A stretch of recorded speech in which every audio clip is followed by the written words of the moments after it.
So one of the other channels I run is Backyard Wrestling History, and for the longest time my thumbnails looked like this, which is fine but not great, and so I want to redesign these thumbnails to just make them more eye-catching, make them more appealing, make them pop, stand out a bit more, and hopefully get a better click-through rate with them. And I'm going to do this in Affinity Photo 2 because subscription software sucks, and subscription software that uses your work to train its AI model is even worse. So I'm going to go ahead and create a new document here. We're just going to do 1920 by 1080. I have the same screen grab that was used in the original thumbnail. I'm just going to copy that, paste it here into my new document. I'm going to right click, transform, flip horizontal because I want it facing the other way. I'm going to line this up on the right edge here because all my text is going to go here, so I want to have room for that. I don't want this black bar visible, and I also don't just want a hard edge here cutting it off. So what I'm going to do is I'm going to create a mask, use my gradient tool, create a gradient, and I'm going to stop it right where that line is so that way we have a nice smooth fade out. That looks great. And now I'm going to create a new pixel layer. I'm going to fill that with white. I'm going to set the blending mode to hue. And then I'm going to go ahead and I'm going to add a color overlay. The blend mode set to multiply. And so then this way, whatever color I choose, I can make this pop. That'll be great for this being a template. I'm going to use this little red color here. That's awesome. Now I do want some more graphical elements on here to create more texture and more depth. You can go through Storyblocks, Shutterstock, Getty, whatever your subscription thing you use. I'm cheap, so I'm going to use 123RF, which is royalty-free images. I'm going to look for a nice half-tone pattern. I'm going to make sure I'm just looking at free stuff. You can also purchase assets. I'm just looking for a free half-tone texture. And you know what? I think this one will work.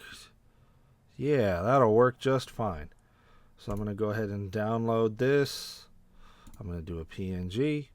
Free download. Now, since we're not paying for this, since it's free, we do have to credit the creator. So what I'm going to do is I'm going to copy that link, paste it in a new text document. So that way I can make sure wherever I use this thumbnail, the creator is getting their credit. I'm going to come back into here to Affinity. I'm going to place. Should be in my downloads folder. There it is. Boom. It's way too big, so I need to resize this. That looks great. We'll change this blending mode to multiply, which is going to make all the white disappear. And all right, it's starting to come together. It's starting to come together. I do need to add the Backyard Wrestling History logo to this, so I'm going to go place. I think I have it on my desktop somewhere. Boom, there it is. And again, we'll make this nice and small. Throw it in the corner here so that way it's not distracting. This is a PNG, so it's got a transparent background. And then just to make it pop a little more, I'm going to add a drop shadow to it. Just pull that opacity up, increase the radius, increase the offset. Bam. Just add a little drop shadow to it to make it stand out from that background a bit because it is small. And now I'm going to add my text. Backyard Wrestling with a Broken Neck. This looks terrible. So the two fonts I use in this Backyard Wrestling History logo, the BYW is a font called Heavyweight, and then Backyard Wrestling History is a font called Georgia. So I'm going to use those same fonts here so we can create a brand identity. Use Georgia for that. Use Heavyweight for that. And then we'll just kind of place that off to the side. So we have Backyard Wrestling with a Broken Neck. This will tell you everything you need to know. Broken neck, that's the most eye-catching thing. So that's nice and big and bold. Backyard Wrestling with it. That's adding context to what's going on here. So we do have a visual hierarchy with our text about what's most important and what's least important. One thing I want to do is I do want this text to stand out a bit more. I could put another drop shadow on it like I did the logo, but then I'm just kind of repeating elements, and I don't really want to do that. I want to create some contrast here. So I want a box to go around the text here. Now, I could just make a box here in Affinity and do something like this and slip it behind the text. And yeah, that's fine. That totally works. But I want to see if I can find something with a bit more pizzazz. So I'm going to go ahead and delete that. Let's go back to 123RF. And I'm going to look for comic splat. I just want like a black and white vector that I can use as like a text box. What do we have here? What are we working with? What do we got here? Oh, you know what? I think I can make this work. I can make this work. So I'm going to hit free download. Same thing. We're going to do a PNG. Copy that link. Add this to our README doc because I'm going to have to copy and paste these anytime I use this graphic, but that's fine. So here's our graphic. We're going to go ahead and bring that into our document here. Again, it's way too big. So I'm going to make this small.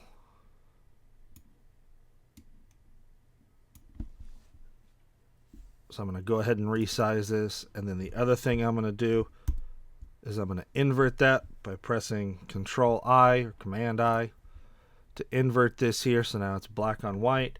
And now I can just come here, set that to multiply, rotate this. Awesome. I don't really like this little dot here, so I'm going to add a mask, make my brush a little bit bigger. I'm going to paint that out because I don't really like that big blob there, but I do like everything else. So I'm going to paint that out here. Rasterize that layer, which is then going to apply that mask and reset our bounding box.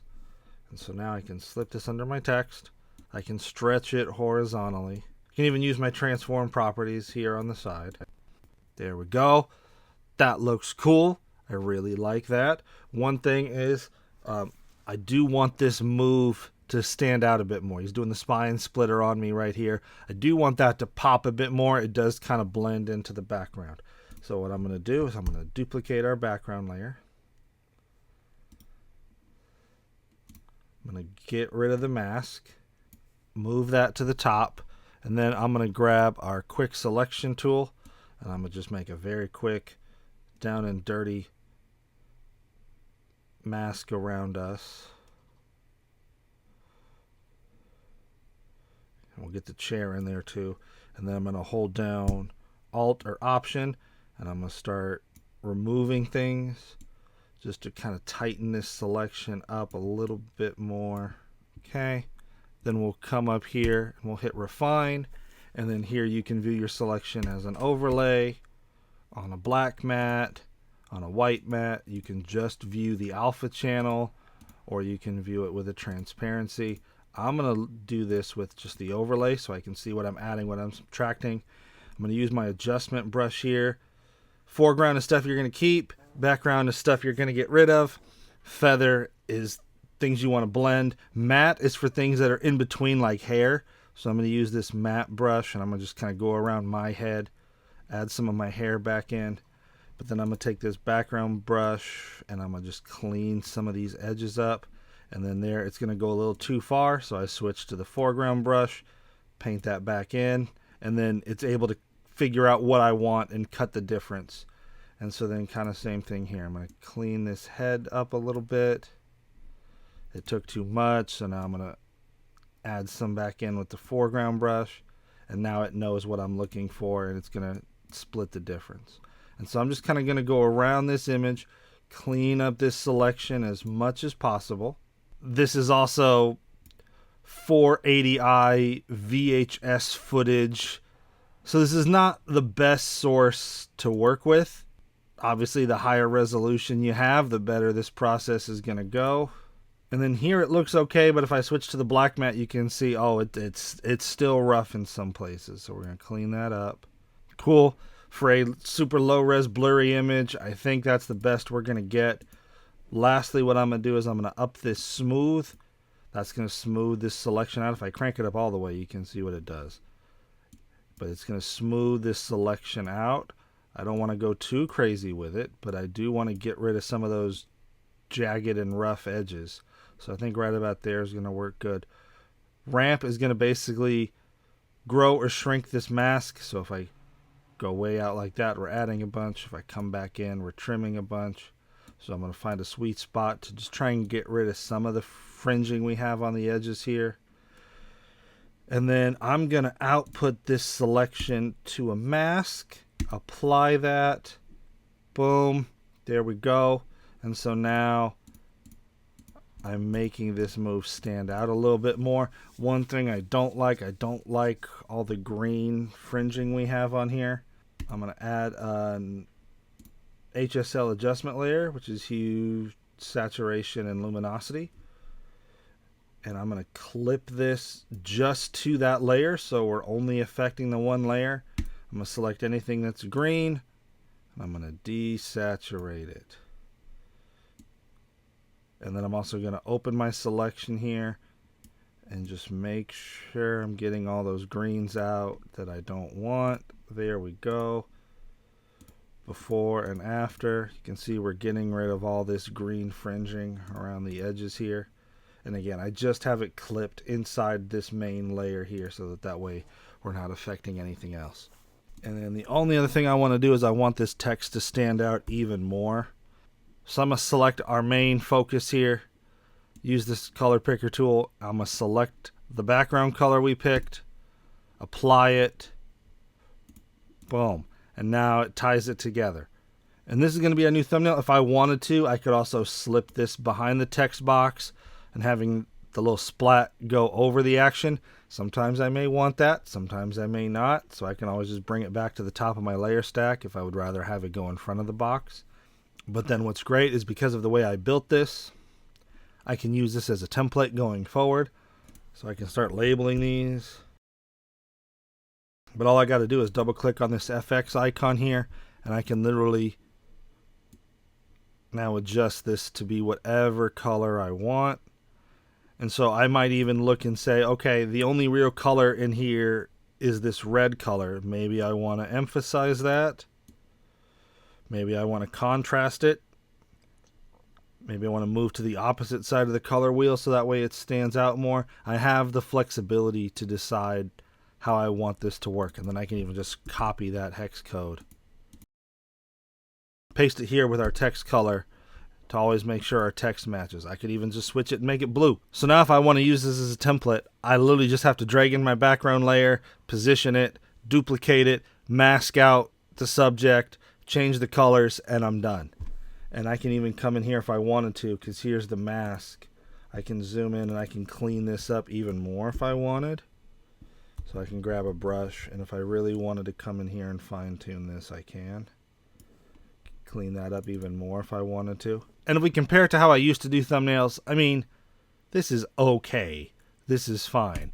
But I definitely think this new one is more eye-catching and is more likely to get people to click on it. I'm hoping I'll get a better click-through rate with these new thumbnails.